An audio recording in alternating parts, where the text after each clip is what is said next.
Today's lesson will involve a review of the beginning of Death of a Salesman in Act 1. Why don't we take a moment and begin with a prayer in the name of the Father, and of the Son, the Holy Spirit, amen. Hail Mary, full of grace, the Lord is with thee. Blessed art thou amongst women, and blessed is the fruit of thy womb, Jesus. Holy Mary, Mother of God, pray for us sinners, now and at the hour of our death, amen. In the Father, and the Son, the Holy Spirit, amen. So, today we're just going to review a little bit of Act 1. You don't have any lesson or homework for Wednesday because Wednesday is Club and Activity Day. So Monday I'll have just a quick class lesson to get you reviewed on Death of a Salesman. You don't have classes Thursday or Friday this week. So remember that Death of a Salesman, as I spoke yesterday, is very similar to The Tempest. It's very similar to Doll's House. It all takes place in one 24-hour period. And Willie comes home at night. And as he comes into his house, he's carrying these two big suitcases or two big sample cases that probably carry the samples of whatever he is selling. We don't know what Willie sells, but we know clearly he's a salesman. And when he comes home so late at night, we know he is very, very tired.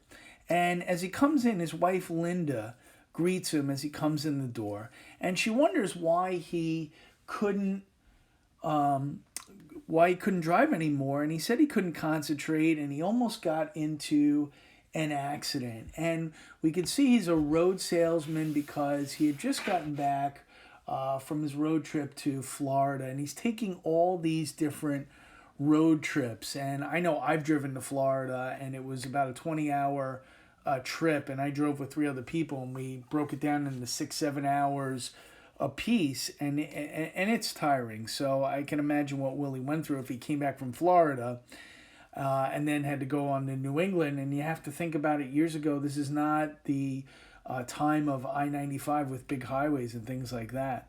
So as Willie complains about everything, Linda keeps making excuses for him. Maybe it's your glasses, maybe it's this, maybe it's that. But we can see that Linda has classic signs of being an enabler. Enabler allows someone to do something. And we're going to see how this family, as dysfunctional as it is, we're going to see that enabling is one of the classic signs of this family. But Willie says, look, I'm the New England man. I'm the New England salesman. And his key phrase is, I'm vital in New England. All right. Vital, vitality meaning life. I'm very important. And this is a key theme for Willie, that he's working for this company, and without him, they would be nothing. And we find out that Willie and Linda have two sons, and Biff is the older one, and Happy is the other. Happy's not his real name. We're going to find out later what his real name is. But Linda's happy that they're home because the whole house smells of shaving lotion, and the boys got all dressed up, and they went out on a double date that night. And kind of she's reminiscing about when the boys were younger. And Linda has an important phrase here that I think applies to you as seniors, that Linda says life is a casting off. And pretty soon you're going to be casting off from the land of high school, and you're going to go out in the real world, whether it's college, whether you go into the military, whether you get into a job. But life is certainly a casting off for all of you. And Willie certainly expresses some of his anger at Biff. He's really upset at Biff because Biff is unsettled in his life. He doesn't have a job. He's returned again from working out west. And there is this undercurrent of tension between Biff and Willie. And we don't know why yet, but we can certainly see this is a conflict.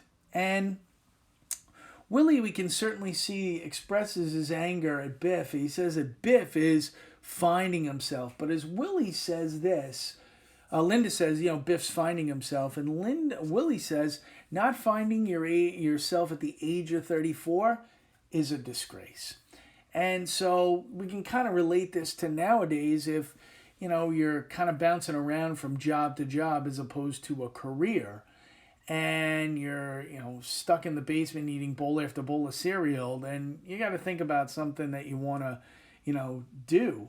And Willie thinks, and he calls Biff a lazy bum.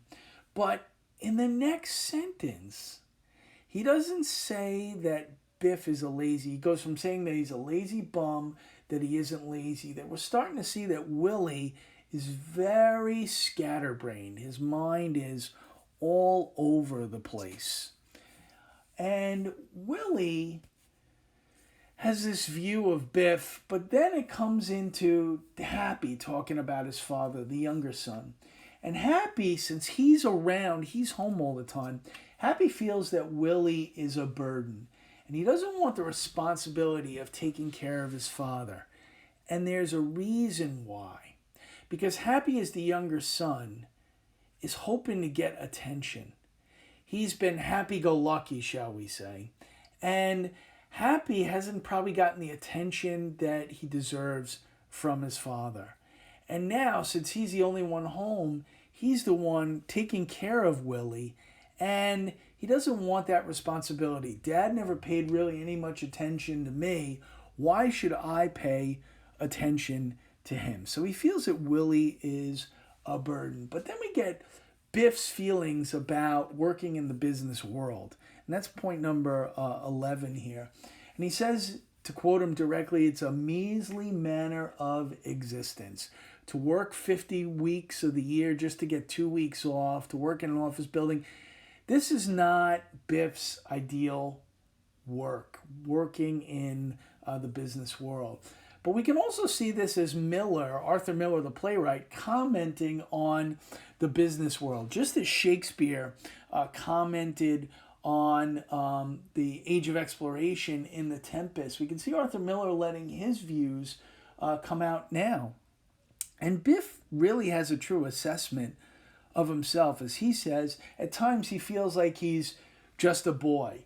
He hasn't made anything of his life. He's not married. He's not in business. He doesn't have any responsibilities. He's just like a boy. And he thinks back to his job with Bill Oliver. And he quit his job with Bill Oliver because he thought Bill Oliver was going to fire him because he stole a carton of basketballs. Did Biff do this? Yes. And we're going to learn that a leopard never changes its spots. Biff is a thief. We're going to see this time and time again. But yet, Biff is living not in the world of reality because he thinks he can borrow money from Bill Oliver so he can buy a ranch out west.